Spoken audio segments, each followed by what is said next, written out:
Okay. आज से हम लोग एक नया चैप्टर, एक नया यूनिट हम लोग शुरू करेंगे प्रैक्टिस ऑफ मेडिसिन में, that is endocrine system. Endocrine system की हम लोग बातें करेंगे। एंडोक्राइन सिस्टम, इसमें जिन ग्लैंड्स की हम लोगों को बीमारियों को पढ़ना है, उन बीमारियों को हम लोग एक एक करके देखेंगे। जिसमें सबसे पहले जैसे हम लोगों को पिट्यूटरी ग्लैंड्स की बीमारियों को देखना है। पिट्यूटरी ग्लैंड, और पिट्यूटरी ग्लैंड के अलावा जैसे जो थायराइड ग्लैंड है, थायराइड ग्लैंड की बीमारियों को देखना है, और पैराथायराइड ग्लैंड की बीमारियों को देखना है। पैराथायराइड ग्लैंड, ठीक है, पैराथायराइड ग्लैंड्स। और इसके बाद जैसे एड्रिनल कॉर्टेक्स, या पूरा जो एड्रिनल ग्लैंड है, एड्रिनल कॉर्टेक्स और एड्रिनल मेडुला, दोनों की बातें करनी है। एड्रिनल ग्लैंड, ये हम लोगों को बेसिकली इस पार्ट में देखना है। इसके अलावा जैसे पेनक्रियाज है, पेनक्रियाज का जो एंडोक्राइन पार्ट है वो, और इसके अलावा जो जैसे गोनेडियल हार्मोन्स हैं, जैसे इस्ट्रोजन और प्रोजेस्टेरॉन या फिर टेस्टोस्टेरॉन, ठीक है, गोनेडियल जो हार्मोन्स हैं जो गोनैड्स से सीक्रेट होते हैं। तो ये टोटल हम लोगों को 6 ग्लैंड की बात करनी है, ठीक है। 6 ग्लैंड की हम लोगों को बीमारियों को देखना है, और इसमें हम लोग दो जगह से देखेंगे। एक तो प्रैक्टिस ऑफ मेडिसिन, और कुछ पार्ट्स हम लोग पैथोलॉजी का भी कवर करेंगे, ठीक है। कुछ पार्ट पैथोलॉजी और कुछ पार्ट्स नॉर्मल फिजियोलॉजी भी हम लोग कवर करेंगे कि कौन सा हार्मोन है तो कहाँ से रिलीज होता है, और उसके बाद से वो अपना उसका फंक्शन क्या है, ठीक है, और कैसे बीमारी प्रोड्यूस होती है, ठीक है। तो एक एक करके हम लोगों को सारी बीमारियों को देखना है, जिसमें सबसे पहले हम लोग एक इम्पॉर्टेंट पार्ट देखने चल रहे हैं जो कई बार क्वेश्चन पूछा गया है, ठीक है, और थोड़ा डिफिकल्ट पार्ट भी माना जाता है, that is multiple endocrine neoplasia. तो सबसे पहले जो हम लोग टॉपिक देखेंगे इसमें, that is multiple multiple endocrine neoplasia. Multiple endocrine neoplasia ये बहुत इंपॉर्टेंट पार्ट है, या ये पीजीटी में इधर क्वेश्चन पूछे गए हैं, और यहाँ से बेसिकली चीज़ें याद करने वाली आती हैं। मल्टीपल एंडोक्राइन न्यूप्लेजिया, जिसे शॉर्टकट में मीन के नाम से जाना जाता है, और जब भी क्वेश्चन आया है तो मीन के ही नाम से आया है, मीन के नाम से, ठीक है। तो मल्टीपल एंडोक्राइन न्यूप्लेजिया, यह होता क्या है? तो यह वो कंडीशन होती है, ये वो कंडीशन जिसमें एक समय पे एक से ज़्यादा एंडोक्राइन ग्लैंड्स में ट्यूमर बन जाता है, ठीक है। जैसे मान लीजिए कि एक व्यक्ति है, एक पर्सन है, और इनका जैसे ये यहाँ पे ये ब्रेन है, और यहाँ पे पिट्यूटरी ग्लैंड है। पता चला कि पिट्यूटरी ग्लैंड में भी ट्यूमर बन गया, और यहाँ पे थायराइड ग्लैंड है, थायराइड ग्लैंड में भी ट्यूमर बन गया, और एब्डोमेन में पेनक्रियाज है, पेनक्रियाज है, या किडनी के ऊपर ग्लैंड्स रखी गई हैं, ठीक है, जिसे एड्रिनल ग्लैंड्स बोलते हैं। या कई बार जैसे गोनैड्स में, जैसे ये यूट्रस है तो इसके बगल में यहाँ पे जैसे ओवरी है। तो जब कभी भी ऐसा होता है कि एक समय पे एक से ज़्यादा ग्लैंड्स में ट्यूमर हो जाता है, ठीक है, एक समय पे एक से ज़्यादा ग्लैंड में ट्यूमर हो जाता है, तो उन कंडीशंस को हम लोग मल्टीपल एंडोक्राइन न्यूप्लेजिया बोलते हैं, ठीक है। ये थायराइड और इसी के किनारे किनारे पैराथायराइड भी होती है।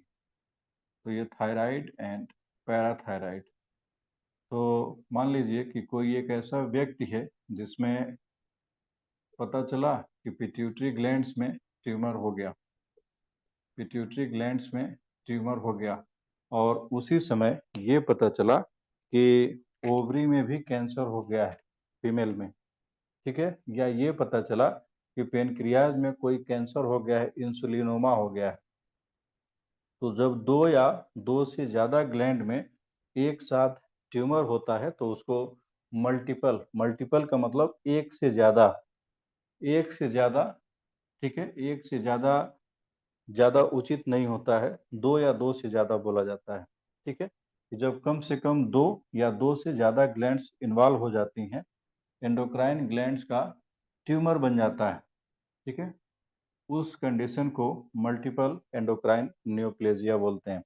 ये प्योरली मेडिसिन का टॉपिक है, ये पैथोलॉजी में नहीं दिया गया है, ठीक है। तो हम लोग सारी बातें हैरिसन से करेंगे, ठीक है। तो सबसे पहले हम लोग डिफिनेशन लिखेंगे कि मल्टीपल एंडोक्राइन नियोप्लेजिया होता क्या है। तो इट इज कैरेक्टराइज्ड बाय, यानी कि इस बीमारी की, ये बीमारी नहीं है बल्कि कैंसर होता है। It is characterised by tumour of two or more then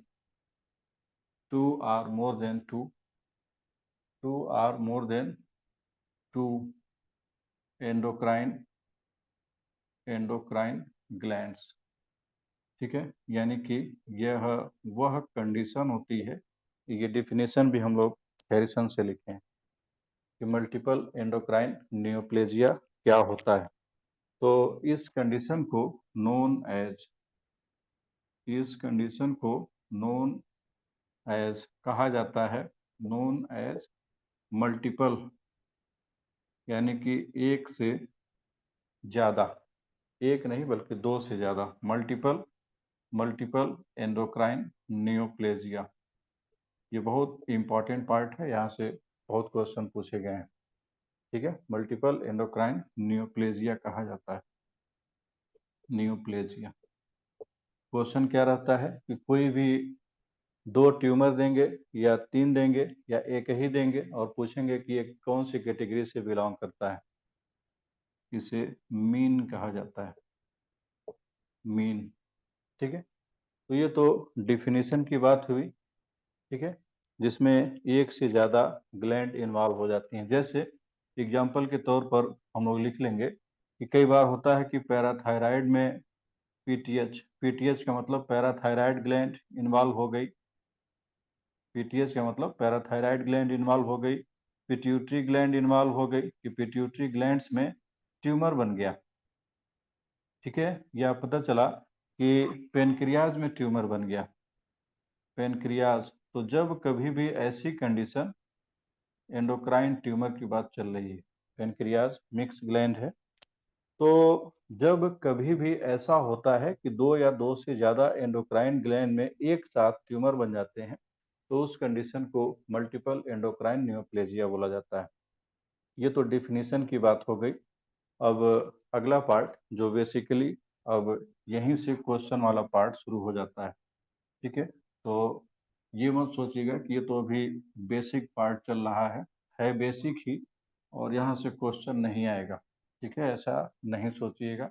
यहीं से क्वेश्चन वाला पार्ट शुरू है। इवन जो टफ पार्ट है और सबसे इम्पोर्टेंट पार्ट है उसको हम लोग सबसे पहले कर रहे हैं, ठीक है। तो सबसे पहले याद करेंगे कि जो टाइप्स टाइप्स की हम लोग बात कर रहे हैं कि जो मल्टीपल एंडोक्राइन नियोप्लेजिया है, मल्टीपल एंडोक्राइन नियोप्लेजिया, इसके टाइप की हम लोग बात करेंगे। ये टोटल 4 टाइप का होता है, 4 टाइप का होता है, जिसे पहले वाले को कहा जाता है मल्टीपल एंडोक्राइन नियोप्लेजिया 1, जिसे शॉर्टकट में मीन 1 के नाम से जाना जाता है कि मल्टीपल एंडोक्राइन नियोप्लेजिया 1। साथ में ही याद करते चलेंगे तो अभी बहुत इजीली याद हो जाएगा। दूसरा जो इसका टाइप है that is multiple endocrine neoplasia 2, ठीक है। अब जो मल्टीपल एंडोक्राइन नियोप्लेजिया 2 है, यह 2 तरह का होता है, ये 2 तरह का होता है। इसको कहा जाता है कि एक है mean mean 2A, multiple endocrine neoplasia 2A, और दूसरा इसका जो पार्ट है that is multiple endocrine neoplasia 2B। 3 type हो गए टोटल। ठीक है, तो मीन 1, मीन 2A और मीन 2B। ठीक है, ये मीन 2 के पार्ट हैं। फिर जो फोर्थ पार्ट होता है, ये 1, ये 2, ये 3। जो फोर्थ पार्ट होता है वह मीन 3 नहीं होता है। 3 ये हो गया, ये 1 2 3, तो इसका नाम होता है मीन 4। ठीक है, मीन 4। तो ये पहली बात कि जो मल्टीपल एंडोक्राइन न्यूप्लेजिया है वह टोटल 4 टाइप का होता है। ठीक है, टोटल 4 टाइप। और 4 टाइप में पहला मीन 1, मीन 2, मीन 2 के 2 टाइप, मीन 2A और मीन 2B, और ये जो है ये मीन 4। फिर अगली बात ये है कि जो कोई भी मल्टीपल एंडोक्राइन न्यूप्लेजिया हो, all are autosomal dominant, all are autosomal dominant. ठीक है, सभी ऑटोसोमल डोमिनेंट होते हैं। कहाँ पे लिखा गया है? हैरिसन में लिखा गया है कि all MEN are autosomal dominant. चाहे वह मीन 1 हो, चाहे मीन 2A हो, चाहे मीन 2B हो, चाहे मीन 4 हो। ठीक है, सभी जो है ये ऑटोसोमल डोमिनेंट होते हैं। फिर कुछ के कुछ और भी नाम हैं। ठीक है, जैसे इसको इसको एक और नाम से जाना जाता है, दैट इज वर्नर सिंड्रोम। ठीक है, मीन 1 को वर्नर सिंड्रोम के नाम से भी जाना जाता है। इसी तरह से ये जो है इसको सिपल सिंड्रोम के नाम से जाना जाता है, सिपल सिंड्रोम।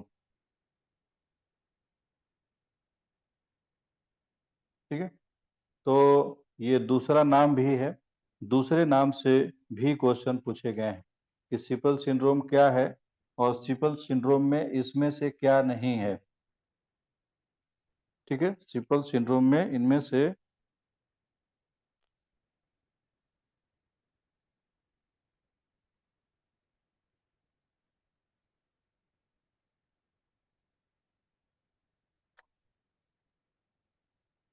ओके, इसमें से खराब है। ओके, तो ये बात हो गई कि कितने टाइप्स के होते हैं। फिर फर्दर अब हम लोग याद करेंगे और अभी ही ध्यान से सुनेंगे तो बहुत इजीली याद हो जाएगा। क्वेश्चन पूछा जाता है कि इसमें से कौन सी कैटेगरी में आता है। ठीक है, कौन सा किस कैटेगरी में आता है। तो ऐसे ही पहले बनाएंगे मीन, मीन बनाएंगे। फिर इधर जो है मीन 1, मीन 1, और इधर जो है मीन मीन 4। अभी बीच में दोनों भी लिखना है। तो सबसे पहले बात यही आपको याद रखनी है कि जो मीन 1 और मीन 4 में कौन कौन से ग्लैंड्स के ट्यूमर हैं। तो जो सबसे पहले याद रखना है वो ये है कि इसमें पैराथायराइड ग्लैंड के ट्यूमर हैं, पैराथायराइड ग्लैंड के ट्यूमर हैं। ठीक है, पैराथायराइड के भी ट्यूमर हैं और पिट्यूटरी के ट्यूमर हैं, पैराथायराइड और पिट्यूटरी। ठीक है, यहाँ पे भी पैराथायराइड, पैराथायराइड और पिट्यूटरी, पिट्यूटरी, ये बात पहले याद रखेंगे। ठीक है, इन दो बातों को, ये अभी तक हम लोग बस इतना याद किए कि मीन 1 और मीन 4 में दो ट्यूमर कॉमन हैं, दो ग्लैंड के, पैराथायराइड और पिट्यूटरी। ठीक है, पैराथायराइड और पिट्यूटरी यह मीन 1 और मीन 4 में कॉमन है। अब अगर पैराथायराइड और पिट्यूटरी के साथ अगर पेनक्रियाज का ट्यूमर है, पेनक्रियाज का ट्यूमर है, तो इसे मीन 1 में रखा जाता है। और अगर पैराथायराइड और पिट्यूटरी के साथ गोनैड्स का, ठीक है, गोनैड्स का ट्यूमर है, जैसे टेस्टिस का या ओवरी का ट्यूमर है, तो उसे मीन 4 में रखा जाता है। ठीक है, जैसे टेस्टिस का या ओवरी का अगर ट्यूमर है, ये दो बात याद हुई। अभी हम लोग बस ये बात किए हैं कि मीन 1 और मीन 4 में थायराइड और ये पैराथायराइड और पिट्यूटरी, अभी थायराइड की बात नहीं की हम लोग। पैराथायराइड और पिट्यूटरी दोनों में कॉमन है, पैराथायराइड और पिट्यूटरी दोनों में कॉमन है। अगर पेनक्रियाटिक ट्यूमर एसोसिएट है तो मीन 1, और अगर इसके साथ गोनैड्स का ट्यूमर एसोसिएट है तो मीन 4। ये दो याद हो गया, दो कैटेगरी। फिर बाकी का दोनों, जैसे मीन 2A, मीन 2A और mean 2B, mean 2A, mean 2B, इसमें याद रखेंगे कि एक तो थायराइड का है, तो जब भी थायराइड का नाम आए तो यह याद आना चाहिए कि ये तो 2 वाले में है, और 2 में किसी एक में भी हो सकता है, दोनों में भी हो सकता है, तो दोनों में है थायराइड का ट्यूमर।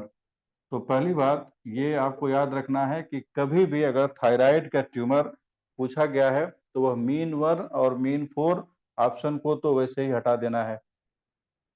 ठीक है, फिर उसके बाद एड्रिनल ग्लैंड्स के जो ट्यूमर है, एड्रिनल ग्लैंड्स का जो ट्यूमर है, एड्रिनल ग्लैंड, इसमें भी एड्रिनल ग्लैंड, ये दोनों में कॉमन है एड्रिनल ग्लैंड। ठीक है, तो जैसे हम लोग याद किए थे मीन 1 और मीन 4 में कि पैराथायराइड और पिट्यूटरी कॉमन है, और अगर यहाँ पे पेनक्रियाज है तो मीन 1 है, और यहाँ पे अगर गोनैड्स का ट्यूमर है तो मीन 4 है।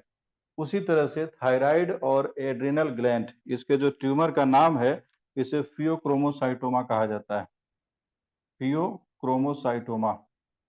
ठीक है, ऑप्शन में फियोक्रोमोसाइटोमा ही मिलेगा। तो जो एड्रिनल ग्लैंड्स का जो ट्यूमर है उसे फियोक्रोमोसाइटोमा कहा जाता है। तो अभी तक बस हम लोग ये याद किए कि थायराइड और एड्रिनल का है तो मीन 2 में होगा। ठीक है, और अगर पैराथायराइड की बात चल रही है और पिट्यूटरी की, ठीक है, तो ये मीन 1 मीन 4 में से किसी एक में होगा। अगली बात, अगर अगर थायराइड के साथ पैराथायराइड का भी ट्यूमर एसोसिएट है, पैराथायराइड, पैराथायराइड का ट्यूमर एसोसिएट है तो ये मीन 2A है, मीन 2A है। और अगर पैराथायराइड नहीं है, इसकी जगह म्यूकस, जैसे जो जीआईटी के अंदर जो म्यूकस मेम्ब्रेन है वहां ट्यूमर है, ठीक है, जैसे म्यूकस एडिनोमा, तो यह मीन 2B है। ठीक है, बस यही याद रखना है कि अगर अगर थायराइड और एड्रिनल ग्लैंड है, अगर उनके साथ पैराथायराइड है तो फिर ये जो है 2A है, और मीन 2B के साथ, इसमें थायराइड और एड्रिनल के साथ म्यूकस ग्लैंड का है तो ये मीन 2B है। यही याद रखना है। अब इसको थोड़ा और शार्ट में हम लोग लिखेंगे, इसको और शॉर्टकट में बनाएंगे, ठीक है, ताकि चीज़ें और कंसाइज हो पाए और एग्जाम में आपको ज़्यादा टाइम ना लगे। तो यहाँ पे लिखेंगे यह मीन मीन 1 है, और इधर जो है मीन 4 है। ठीक है, तो मीन 1 और मीन 4, इन पे पैराथायराइड, पैराथायराइड और पिट्यूटरी, पिट्यूटरी ये कॉमन है दोनों में। अब अगर यहाँ पे पेनक्रियाज है, इसके अलावा पेनक्रियाज का ट्यूमर है तो मीन 1 है, और अगर इसमें गोनैड्स का ट्यूमर है तो ये मीन 4 है। बस इतना ही याद रखना है। इसी तरह से यहाँ पे दूसरा वाला मीन 2A और मीन 2B, मीन 2A और मीन 2B, इसमें जो कॉमन है वो है थायराइड, और एड्रीनल, ठीक है, एड्रीनल का पियो क्रोमोसाइटोमा, ठीक है। अब अगर इसमें पैराथायराइड है, तो ये मीन 2A है। और अगर यहाँ पे म्यूकस का जो म्यूकस एडिनोमा है वो है तो ये मीन 2B है, ठीक है। ये बहुत कंफ्यूजिंग पार्ट होता है, भूल जाता है कि कौन किस में था, कौन किस में था, ठीक है। तो ये गलती हम लोग नहीं करेंगे, ठीक। ये बात हो गई कि कौन किस में है। अब थोड़ा सा इसको हम लोग डिटेल देखने चल रहे हैं कि मीन 1 में पैराथायराइड, पिट्यूटरी और पेनक्रियाज के ट्यूमर हैं, तो इनमें कौन कौन से ट्यूमर हैं, ठीक है। थोड़ा सा अब थोड़ा डिटेल में इनको हम लोग देखेंगे, तो जो आपको ऑप्शन में मिलेंगे। तो सबसे पहले मीन 1 की बात करेंगे। मीन 1, तो मीन 1 में जो ट्यूमर्स हैं, अभी हम लोग बात किए कि एक तो जो है पैराथायराइड ग्लैंड का होगा, पैराथायराइड ग्लैंड का ट्यूमर होगा। और दूसरा जो है आपको पेनक्रियाज का ट्यूमर मिलेगा, पेनक्रियाज का। और तीसरा जो है पिट्यूटरी ग्लैंड्स का ट्यूमर मिलेगा, पिट्यूटरी ग्लैंड्स का ट्यूमर मिलेगा। अब जैसे बात ये आती है कि जो थायराइड ग्लैंड है, इसकी पहले थायराइड की बात करेंगे कि थायराइड में तो हाइपोथायराइडिज्म भी हो सकता है, हाइपर भी हो सकता है। तो कौन वाला मीन 1 में आएगा, हाइपो वाला कि हाइपर वाला? तो यहाँ रखेंगे याद कि हाइपर पैराथायराइडिज्म, हाइपर वाला, हाइपर पैराथायराइडिज्म, ठीक है। बहुत ध्यान से इन बातों को समझेंगे। ये हाइपर पैराथायराइडिज्म यह मीन 1 में आता है। और इसी तरह से पेनक्रियाज के ट्यूमर हम लोग उस पैटर्न में लिखेंगे जो सबसे कॉमन होता है, सबसे कॉमन को सबसे पहले और जो लीस्ट कॉमन है उसको सबसे बाद में। पेनक्रियाज का वो ट्यूमर जो सबसे सबसे ज्यादा मीन 1 में एसोसिएट है, मीन 1 में जिसकी इंटेंसिटी ज्यादा है, ठीक है, तो वो होता है गैस्ट्रिनोमा। गैस्ट्रिनोमा is the most common tumor which associated with mean 1, ठीक है। दूसरे नंबर पे इंसुलिनोमा है, इंसुलिनोमा, इंसुलिन ओमा, यानी कि जो इंसुलिन सिक्रीट करने वाली ग्लैंड्स हैं, बीटा सेल, उनका ट्यूमर बन जाता है। तीसरे नंबर पे है जो ग्लूकेगान सिक्रीट करती हैं, ग्लूकेगान ओमा, ठीक है, ग्लूकेगान ओमा, वही है जो पेनक्रियाज एंडोक्राइन ट्यूमर हम लोग देख रहे थे, वही है। तो ग्लूकेगान ओमा। और इसके बाद है जैसे वाइपोमा, वाइपोमा। यहाँ पे सबसे ज़्यादा जो हाईलाइट करना है, ये क्वेश्चन कम से कम 7 से 8 बार पूछा गया है कि most common pancreatic tumour associated with mean 1, ठीक है, कम से कम 7 से 8 बार पूछा गया है। अगला क्वेश्चन कि पिट्यूटरी ग्लैंड का कौन सा ट्यूमर है? तो पिट्यूटरी ग्लैंड में जो प्रोलैक्टिन को रिलीज करने वाली जो ग्लैंड है, पिट्यूटरी ग्लैंड की सारी बीमारियों को हम लोग पढ़ेंगे, अभी तो नाम याद कर रहे हैं हम लोग।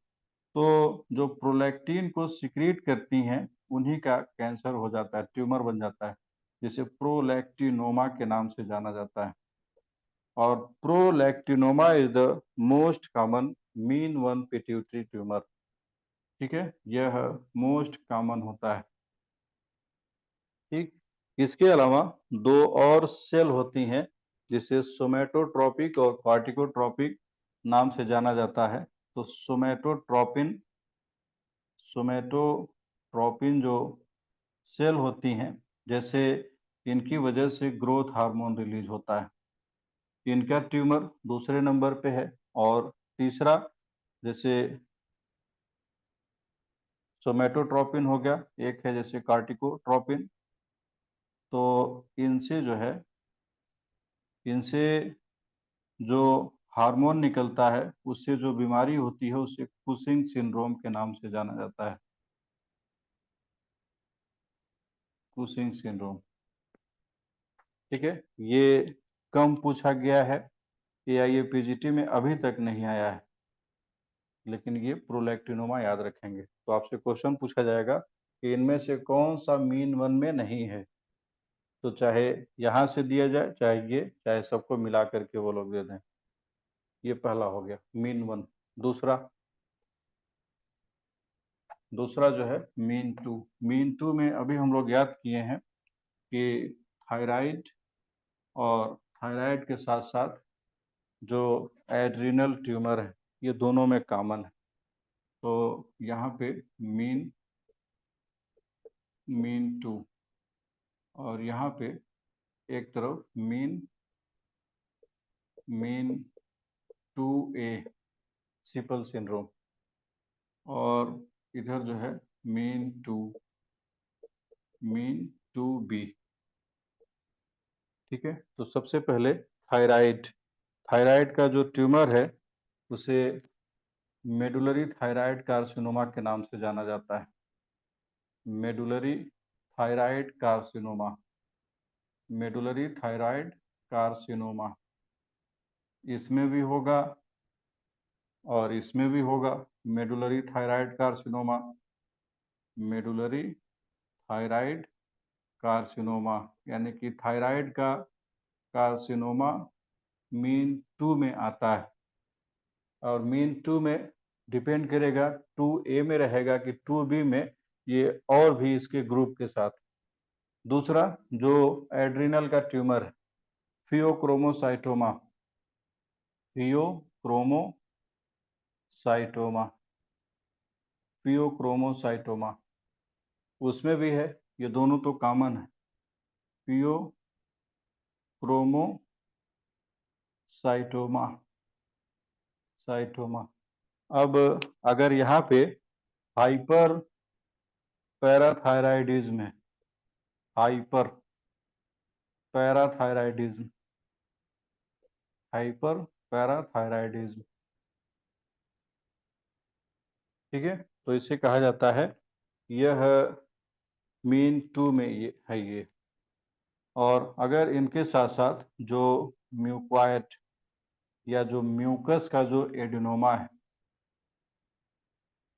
म्यूकस एडिनोमा, म्यूक्वाइट यानी कि जो ये जीआईटी है, उसके अंदर जो है पूरा जो है म्यूकस की लाइनिंग होती है। तो उनके ट्यूमर्स को, ये जो है इनके ट्यूमर्स को, ये जो म्यूकस ग्लैंड होती है, म्यूकस की लेयर होती है जो गॉबलेट सेल से रिलीज होती हैं। ठीक है, तो यहाँ से कई बार ट्यूमर बन जाते हैं जीआईटी में, जीआईटी में ट्यूमर्स बनते हैं। ये म्यूक्वाइड एडिनोमा में आता है। ठीक है, तो इसको याद करेंगे और बहुत इजीली याद हो जाएगा। अगला है जो मीन फोर। तो मीन फोर में उतना ही याद रखना है कि उसमें, हालांकि उसको फिर से हम लोग लिख लें, जो मीन फोर है, मीन फोर, तो मीन वन और मीन फोर में हम लोग बात किए हैं कि एक तो पैराथायराइड, इसमें भी हाइपर हाइपर पैराथायराइडिज्म, पैराथायराइडिज्म। ठीक है, और इसके साथ साथ पिट्यूटरी के जो ट्यूमर है, पिट्यूटरी, और इसके साथ साथ यहाँ पे गोनैड्स के ट्यूमर हैं, जैसे जैसे ओवरी का या टेस्टिस का ट्यूमर या ओवरी का ट्यूमर, तो ये मेन 4 में आता है। ठीक है, ये बात हो गई। अब कुछ क्वेश्चन जो पूछे गए हैं, अब आपको थोड़ा सोचना है, कोशिश करिएगा रिस्पॉन्ड करने के लिए अर्ली। क्वेश्चन ये है कि which of the following not associated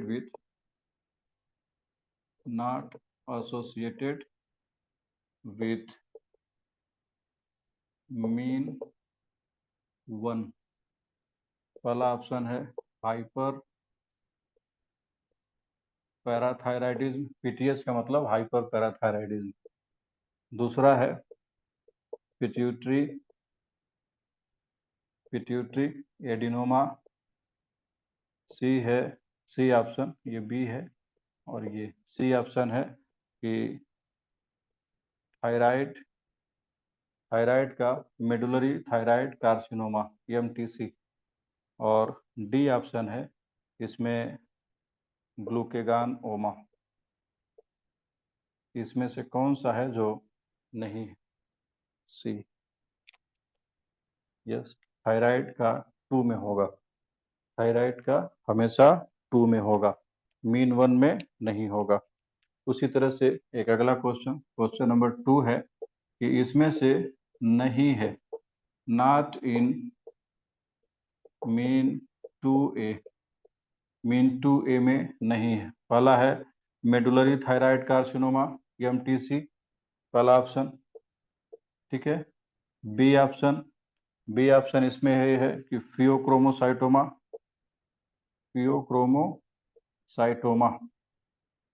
C option है इसमें प्रोलैक्टिनोमा। और डी ऑप्शन है इसमें जैसे हाइपर पीटीएस पैराथायराइडिज्म। सी। यस, सी ही है। ठीक है, इसी तरह से क्वेश्चंस पूछे गए हैं। अगला एक और क्वेश्चन, ये बहुत इजीली हो जाएंगे कि अगर आपने एक बार भी बात को ध्यान से सुना है तो बहुत इजीली इन सब क्वेश्चंस को कर लेंगे। नहीं तो उसमें आधा याद होता है, आधा भूलता है, और उसी में कंफ्यूजन में क्वेश्चन गलत हो जाता है। अगला क्वेश्चन ये है, मोस्ट कॉमन ट्यूमर। ठीक है, most common tumour associated with mean 1।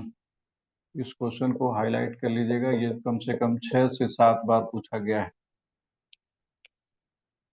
पहला ऑप्शन ए है इंसुलिनोमा।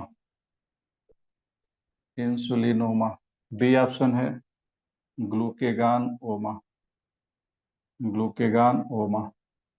सी ऑप्शन है वाइपोमा। डी ऑप्शन है गैस्ट्रिनोमा।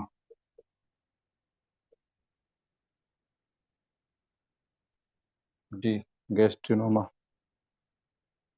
यस, आंसर सही है, बिल्कुल, ये कई बार पूछा गया है। ठीक है, अगला क्वेश्चन थोड़ा सा चेंज हो रहा है, और क्वेश्चन ये है कि नॉट एसोसिएटेड विथ, फ्रेम वही है, नॉट एसोसिएटेड विथ मीन 1 में कौन सा इसमें से नहीं आता है? पहला ऑप्शन है प्रोलैक्टिनोमा। बी ऑप्शन है गैस्ट्रिनोमा। सी ऑप्शन है हाइपर पीटीएच। और डी ऑप्शन है medullary thyroid carcinoma. D, yes, MTC.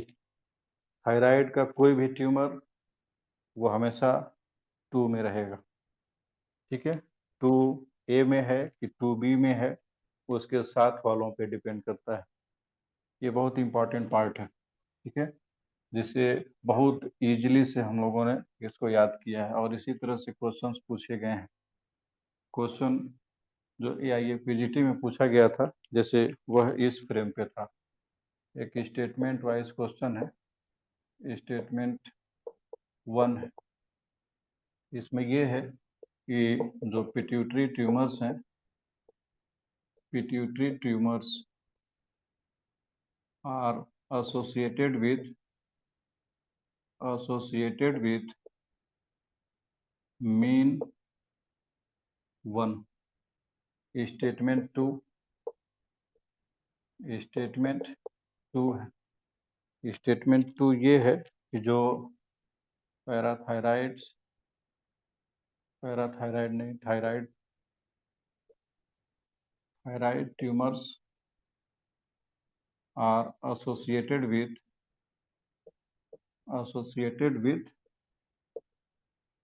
mean 4। Option है कि पहला सही दूसरा गलत, ठीक है, पहला सही दूसरा गलत।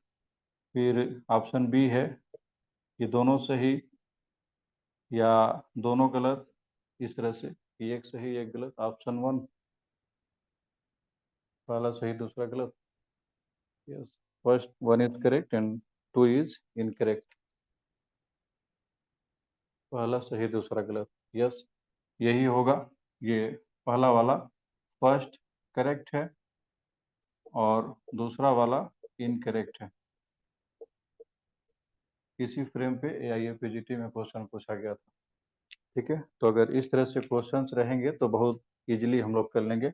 ये अगर मीन 2 भी रहता तो भी सही रहता, ठीक है। अगर थोड़ा सा चेंज कर दिया जाए, चेंज ये किया जाए कि मीन 1 की जगह मीन 4 कर दिया जाए, अब कौन सा स्टेटमेंट सही है? अब कौन सा स्टेटमेंट सही है? वहां पे बस 4 किए हैं, बोथ रॉन्ग। 1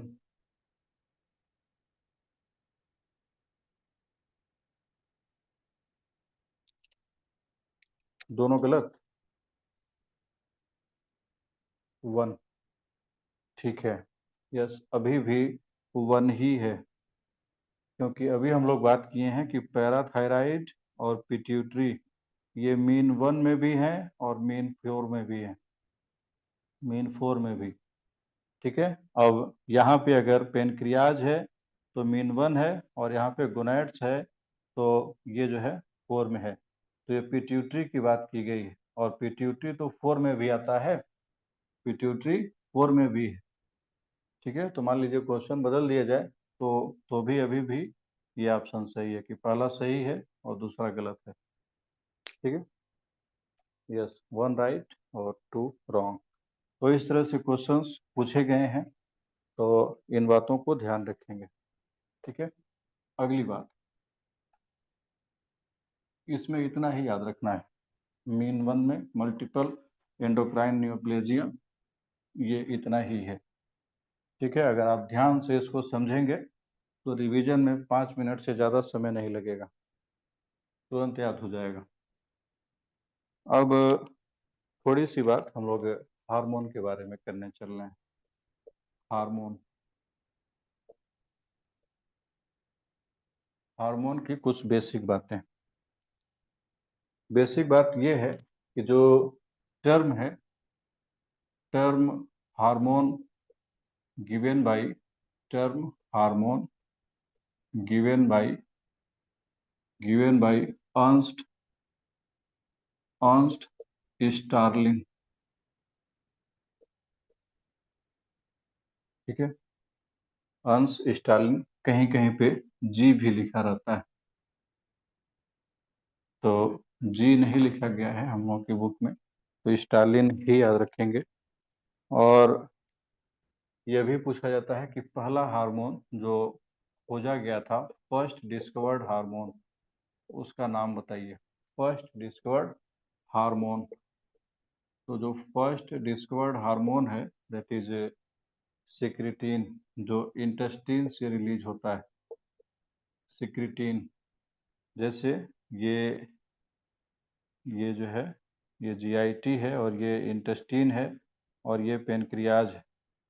तो यहाँ से यस सेल, इंटेस्टाइन में यस सेल होती हैं। जो यस सेल होती हैं ये सिक्रिटीन रिलीज करती हैं, और सिक्रिटीन ये हार्मोन है। तो ब्लड के थ्रू ये पेनक्रियाज में जा करके यहाँ से बाइकार्बोनेट रिलीज कराता है, पेनक्रियाज से बाइकार्बोनेट रिलीज कराता है। ठीक है, और फिर बाइकार्बोनेट यहाँ आता है जो एसिडिक मीडियम से चेंज करता है अल्कलाइन मीडियम में। तो सिक्रिटीन फर्स्ट हार्मोन जो डिस्कवर्ड किया गया। अगली बात, कुछ और बातें हार्मोन के बारे में।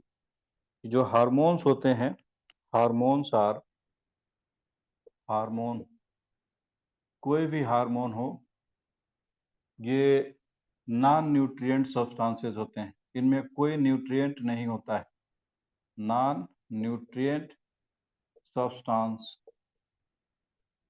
Hormones are the non nutrient substance. ठीक है, ये कोई इसमें न्यूट्रिशन नहीं होता है हार्मोन में। चाहे कोई व्यक्ति कितना भी हार्मोन पी जाए, उससे कोई उनको न्यूट्रिशन नहीं मिलेगा। ठीक है, और ये बात है कि जो ये हार्मोन्स हैं, हार्मोन्स ये हार्मोन्स डायरेक्ट रिलीज होते हैं, डायरेक्टली रिलीज इनटू ब्लड। ठीक है, बाय एंडोक्राइन ग्लैंड्स। जो एंडोक्राइन ग्लैंड्स हैं वो डायरेक्ट ब्लड में रिलीज करती हैं। और ब्लड में हार्मोन जब आता है तो ब्लड के थ्रू हर जगह जाता है, लेकिन हर जगह काम नहीं करता है। वही काम करेगा जहां पे उस हार्मोन के रिसेप्टर होंगे। ठीक है, हार्मोन का रिसेप्टर जहां होगा वही काम करेगा वो। ठीक है, तो hormone acts only those target, उन टारगेट्स पे ही ये काम करते हैं where receptor for that particular hormone, that particular यानी कि उसी पर्टिकुलर हार्मोन के लिए रिसेप्टर होंगे तभी वो काम करेगा। ऐसा नहीं है कि एक रिसेप्टर पे सभी हार्मोन काम करते हैं, हर हार्मोन के लिए अलग अलग रिसेप्टर होते हैं। That particular hormone. ठीक है, ऐसा नहीं है कि जहाँ एफएसएच काम कर रहा है वहीं जाके प्रोलैक्टिन भी काम करेगा, वहीं जाके जैसे थायराइड हार्मोन है वो भी वहीं काम करेगा, तो ऐसा नहीं होता है। ठीक है, तो रिसेप्टर्स जो होते हैं, receptors are different for each hormone. Each hormone के लिए रिसेप्टर्स डिफरेंट होते हैं। और दूसरी बात कि जो हार्मोन है ये ये बहुत ज़्यादा नहीं रिलीज होते हैं, बहुत थोड़े से अमाउंट में रिलीज होते हैं। हार्मोन जो है ये release into very minute amount. ऐसा नहीं है कि बाल्टी का बाल्टी पूरा हार्मोन रिलीज हो रहा है, ऐसा नहीं होता है। Release in very minute amount, ये बहुत कम अमाउंट में रिलीज होते हैं। ठीक है, ये कुछ बेसिक बातें। अब थोड़ी सी और बेसिक बात, बिल्कुल बेसिक बात हम लोग कर रहे हैं। अभी तो हम लोग किसी एक ग्लैंड की बात भी नहीं कर रहे हैं, अभी तो हम लोग ओवरऑल जनरल बात कर रहे हैं। ठीक है, तो अगली बात जो हम लोग करने चल रहे हैं, यहाँ से भी AIAPGT में क्वेश्चंस पूछे गए हैं। तो क्लासिफिकेशन देखेंगे हम लोग, हार्मोन का क्लासिफिकेशन। क्लासिफिकेशन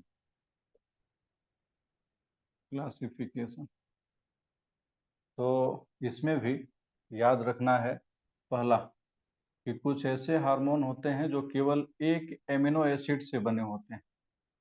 एक amino acid, single amino acid derivative कहा जाता है इनको, यानी कि ऐसे हार्मोन जो केवल एक एमिनो एसिड से बने होते हैं, और जब एमिनो एसिड जुड़ते चले जाते हैं तो यह प्रोटीन की ये चेन को प्रोटीन कहा जाता है, जो एमिनो एसिड्स हैं। तो एक एमिनो एसिड से भी हार्मोन बनते हैं। और दूसरा जो कैटेगरी है प्रोटीन हार्मोन, कि कुछ हार्मोन प्रोटीन नेचर के होते हैं, ये याद रखना है हम लोगों को। तीसरा, कुछ ऐसे हार्मोन होते हैं जो प्रोटीन के होते हैं, ये प्रोटीन तो हो गया। तीसरा स्टीरॉयड हार्मोन्स, ठीक है, स्टीरॉयड नेचर्स के होते हैं। और फोर्थ एक और कैटेगरी है जो विटामिन्स होते हैं, जो हार्मोन की तरह काम करते हैं। विटामिन्स होते हैं जो हार्मोन की तरह काम करते हैं, फोर्थ कैटेगरी, ठीक है, जो फैट सॉल्युबल विटामिन्स हैं। फैट सॉल्युबल विटामिन्स ये भी हार्मोन की तरह ही काम करती हैं। जो फैट सॉल्युबल विटामिन्स हैं, जैसे विटामिन ए, डी, ई और के, ठीक है, ये सब जो फैट सॉल्युबल विटामिन्स हैं ये भी हार्मोन की ही तरह काम करती हैं। अब बाकी का याद रखना है तो ऐसे याद रखेंगे कि सबसे पहले थायराइड, थायराइड का जो भी हार्मोन रिलीज होता है वो सिंगल अमीनो एसिड का बना रहता है, थायराइड हार्मोन। पहले ये याद रखेंगे कि थायराइड, थायराइड, और यहाँ से P, P for pituitary, P for pancreas. तो पिट्यूटरी और पेनक्रियाज से जो हार्मोन रिलीज होते हैं वो ये होते हैं। यहाँ यहाँ जो है, जो गोनैड से हार्मोन रिलीज होते हैं, जैसे एस्ट्रोजन और प्रोजेस्टेरॉन, वो स्टेरॉयड नेचर के होते हैं, ठीक है। तो इन बातों को पहले लिखेंगे कि यहाँ से जो थायराइड ग्लैंड से जो रिलीज होते हैं थायराइड हार्मोन,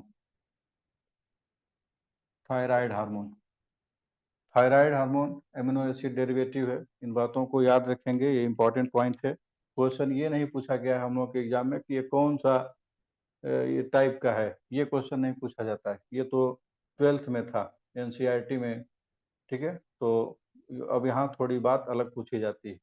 अभी हम लोग बात करेंगे कि क्या क्वेश्चन पूछे गए हैं, तो लेकिन बेस यही है।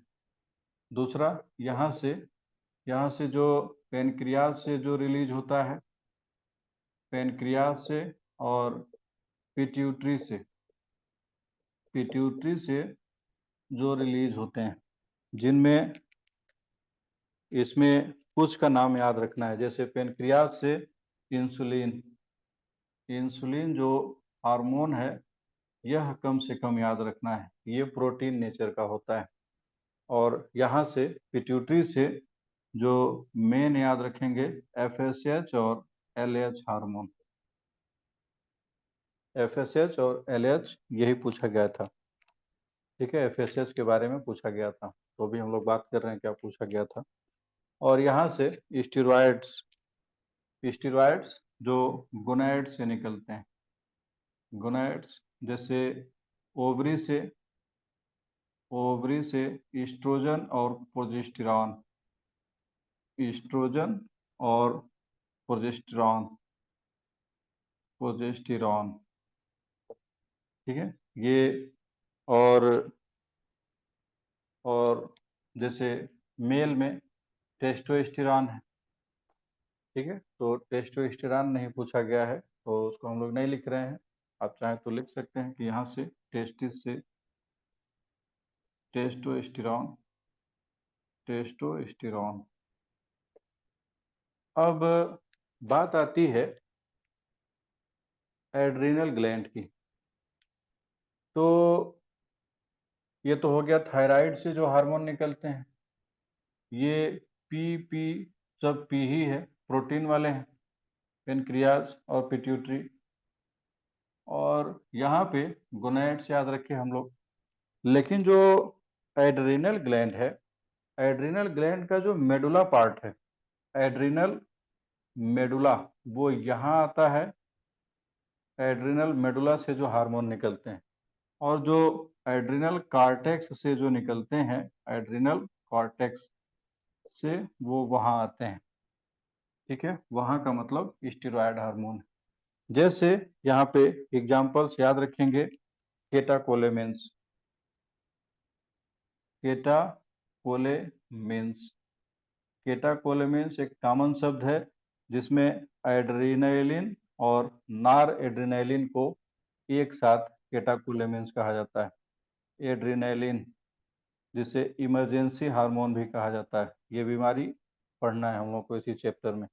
एड्रेनालिन और नार एड्रेनालिन, नार एड्रेनालिन, ठीक है। और वहां से जो एड्रिनल कॉर्टेक्स से जो रिलीज होते हैं, जैसे कॉर्टिसोल, कॉर्टिसोल, ठीक है। तो कॉर्टिसोल स्टेरॉयड नेचर के हार्मोन है, जबकि जो केटाकोलेमेंस हैं ये सिंगल एमिनो एसिड्स हैं। ठीक है, तो ये बात याद रखेंगे, ये बेसिक बात। अब अगली बात, अगली बात ये है कि इनका एक्शन पूछा जाता है, एक्शन। ठीक है, एक्शन ही पूछा गया था, mechanism of action, mechanism of action कि कौन सा हार्मोन कैसे काम करता है। ठीक है, तो जैसे मान लीजिए कि ये एक सेल है, इस सेल में हार्मोन को आ करके काम करना है। ठीक है, हार्मोन रिलीज हो गया, हार्मोन रिलीज हो गया ग्लैंड से, और अब वह ब्लड में है और ब्लड के साथ घूम रहा है। और ये जो, यह एक सेल है, ठीक है, कोई भी सेल है, एक सेल है, और इस सेल में यहाँ पे इसका न्यूक्लियस है। ठीक है, जो डबल मेम्ब्रेन होता है, ये इस सेल का न्यूक्लियस है, और इस न्यूक्लियस में इसमें जेनेटिक मटेरियल है, डीएनए, और इस डीएनए पर यहाँ पे जीन्स हैं, जीन्स हैं।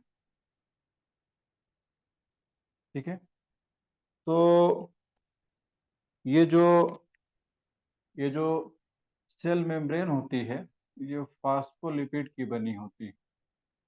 फास्फोलिपिड, हम लोग लिपिड इसको समझ रहे हैं, लिपिड का मतलब फैट, ये फैट से बनी हुई होती है, फैट से बनी हुई होती है, ये सेल मेम्ब्रेन है, सेल मेम्ब्रेन है। ठीक है, सेल मेम्ब्रेन। अब जब कभी ऐसा होता है, जब कभी ऐसा होता है कि कोई प्रोटीन हार्मोन है, यह ब्लड में घूम रहा था और इसको यहाँ पे काम करना है, ये प्रोटीन हार्मोन है, प्रोटीन हार्मोन। प्रोटीन हार्मोन में हम लोग एग्जांपल ले रहे हैं FSH का, कि जो FSH है उसके रिसेप्टर यहाँ प्रेजेंट होते हैं। वजह ये है कि ये लिपिड की बनी हुई लेयर होती है, ये सेल मेम्ब्रेन, ये सेल मेम्ब्रेन फास्फोलिपिड होती है। ठीक है, ये सेल मेम्ब्रेन है, सेल मेम्ब्रेन, ये फास्फोलिपिड की लेयर होती है। और फास्फोलिपिड यानी कि लिपिड में लिपिड ही जा सकता है, नहीं तो अगर लिपिड नहीं है, यानी कि फैट नहीं है, स्टेरॉयड नहीं है, तो ये मेम्ब्रेन अंदर नहीं जाने देती है।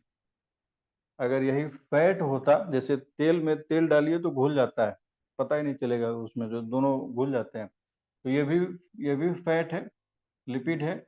और जो स्टेरॉयड हार्मोन्स आते हैं वो भी फैट हैं, तो वो घुल जाते हैं, वो अंदर तक चले आते हैं, वो यहाँ नहीं रुकते। लेकिन जो प्रोटीन और एमिनो एसिड्स वाले जो हार्मोन हैं, वो अंदर तक नहीं आते, इनको यहीं गेट पे रोक दिया जाता है कि तुम यहीं रुको, तुम यहीं रुको, तुमको अंदर नहीं जाना है। तो यहाँ पे इनके रिसेप्टर प्रेजेंट होते हैं, ये पूछा जाता है कि इनके रिसेप्टर कहाँ प्रेजेंट होते हैं, जो प्रोटीन नेचर के जो हार्मोन है उनके रिसेप्टर सेल मेम्ब्रेन पे होते हैं।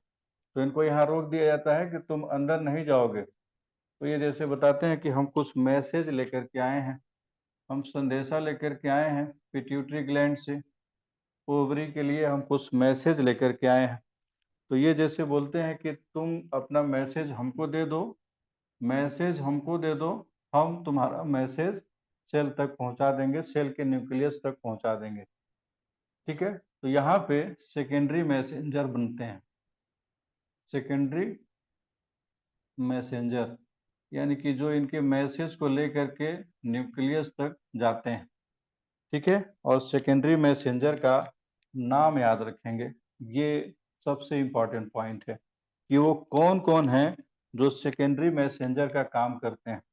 तो एक तो याद रखेंगे साइक्लिक एएमपी, दूसरा है साइक्लिक जीएमपी और कैल्शियम, और एक और मॉलिक्यूल होता है IP3। ये जो है ये मैसेंजर की तरह काम करते हैं, यानी कि यहाँ से हार्मोन जो प्रोटीन नेचर के हैं उनका मैसेज इनको अंदर नहीं जाने दिया जाता है, इनका मैसेज सेकेंडरी मैसेंजर ले करके न्यूक्लियस को जाते हैं, और यहाँ से इनका प्रोटीन सिंथेसिस किया जाता है, यानी कि जो ये मैसेज ले करके आए हैं उस काम को किया जाता है। तो ये ऐसे काम करते हैं। सिंपली बात ये है कि जो प्रोटीन, इस बात को हम लोग यहाँ लिख रहे हैं कि जो प्रोटीन हार्मोन है, इनके रिसेप्टर प्रेजेंट होते हैं, प्रेजेंट ऑन सेल मेम्ब्रेन, इनके रिसेप्टर सेल मेम्ब्रेन पे होते हैं। एंड दे एक्ट बाई, ये एक्ट करते हैं बाई सेकेंडरी मैसेंजर, यानी कि एक दूसरा मैसेंजर, एक तो खुद ही ये मैसेंजर है, मैसेज ही तो लेके आए हैं पिट्यूटरी ग्लैंड से ओवरी के लिए कि फॉलिक्यूल्स को डेवलप करो, मैसेज लेके आए हैं और इनको रोक दिया गया, तो फिर दूसरा मैसेंजर यहाँ से वो मैसेज लेके जाता है इनका संदेश, तो इनको सेकेंडरी मैसेंजर कहा जाता है। ठीक है, तो प्राइमरी मैसेंजर तो ये खुद ही है, और सेकेंडरी मैसेंजर एक और हो गया बीच में। ठीक है, बीच में कि इनकी बात को यहाँ तक पहुँचाना है। ठीक है, जैसे मान लीजिए कि ये साहब हैं और ये कोई नॉर्मल व्यक्ति इनसे मिलने आया, तो गेट पे रोक दिया गया कि ऐसा करो, तुम रुको, ये हम जो गेट कीपर है, हम जा रहे हैं, साहब तुम्हारा काम करा देंगे, इस तरह की बात। ठीक है, तो ये जो है साइक्लिक एएमपी जीएमपी और कैल्शियम और IP3। दूसरा जो स्टीरॉयड हार्मोन है, जो स्टीरॉयड हार्मोन है, स्टीरॉयड जैसे ईस्ट्रोजन, ईस्ट्रोजन है, प्रोजेस्टेरॉन है, प्रोजेस्टेरॉन है, या कॉर्टिसोल है, ये फैट सॉल्युबल होते हैं, ये खुद ही फैट है, तो इनको अंदर तक आने दिया जाता है कि अच्छा तुम भी फैट हो, हम भी फैट हैं, आ जाओ, अंदर आ जाओ। ठीक है, तो इनके जो रिसेप्टर होते हैं ये यहाँ पे प्रेजेंट होते हैं न्यूक्लियस पे। ठीक है, तो स्टीरॉयड हार्मोन के जो रिसेप्टर होते हैं यहाँ पे न्यूक्लियस पे होते हैं, और ये फिर यहाँ से जीन पे काम करके अपना प्रोटीन सिंथेसिस कराते हैं। तो काम तो प्रोटीन सिंथेसिस ही कराना है, लेकिन जो स्टीरॉयड हार्मोन्स हैं, स्टीरॉयड हार्मोन्स हैं, इनके जो रिसेप्टर होते हैं, receptor present on nucleus membrane, जो न्यूक्लियस का मेम्ब्रेन होता है वहां पे इनके रिसेप्टर प्रेजेंट होते हैं। ठीक है, ये तो बेसिक सी बात हो गई। ठीक है, इसको हम लोग 12th में पढ़ते थे। अब जो क्वेश्चन जो पूछे गए हैं, दोनों बातों को मिला के पूछे गए हैं। जैसे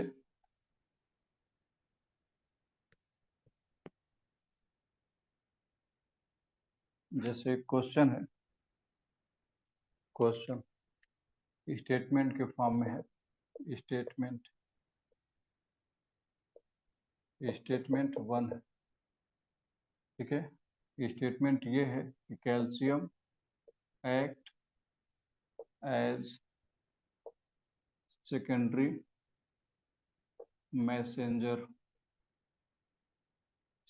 मैसेंजर फॉर FSH। दूसरा स्टेटमेंट 2,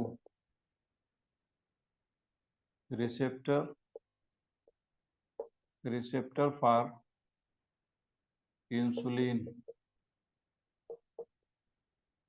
प्रेजेंट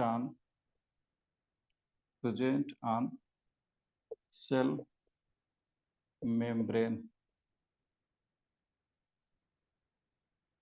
ठीक है, कौन सा सही है कौन सा गलत है, ये AIA-PGT का क्वेश्चन है, यही पूछा गया था। बोथ करेक्ट, यस, दोनों सही है, बोथ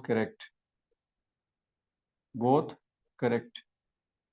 ठीक है, अब क्वेश्चन जो है थोड़ा सा ये हम लोग दूसरे फ्रेम में लिख रहे हैं, लेकिन पूछा इसी फॉर्म में जाता है। क्वेश्चन ये है कि hormone which not need secondary messenger, इसमें से कौन सा ऐसा हार्मोन है जिसे सेकेंडरी मैसेंजर की जरूरत नहीं है। पहला इंसुलिन, दूसरा है thyroid, C LH, D progesterone.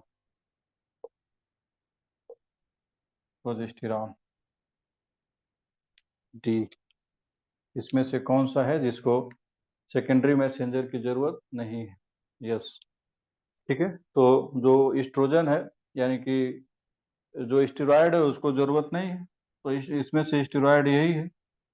ठीक है, अगला क्वेश्चन ये है कि इसमें से कौन सा है जो सेकेंडरी मैसेंजर नहीं है। पहला calcium, B IP3, C LH, D cyclic AMP। इसमें से कौन है जो सेकेंडरी मैसेंजर नहीं है। C, यस, ये सेकेंडरी मैसेंजर नहीं है तो प्राइमरी मैसेंजर है, खुद ही हार्मोन है, ये मैसेज लेके आया है। ठीक है, ये मैसेज लेकर के आया है। अगला क्वेश्चन ये है कि इसमें से कौन सा ऐसा हार्मोन है रिसेप्टर प्रेजेंट ऑन न्यूक्लियस या न्यूक्लियर मेम्ब्रेन। ठीक है, इसमें से कौन सा हार्मोन है जो एग्जांपल दे रहे हैं कि जिसके रिसेप्टर न्यूक्लियर मेम्ब्रेन पे है। LH, FSH, oestrogen, cortisol. एक से ज्यादा ऑप्शन सही हो सकते हैं, और एक है थायराइड।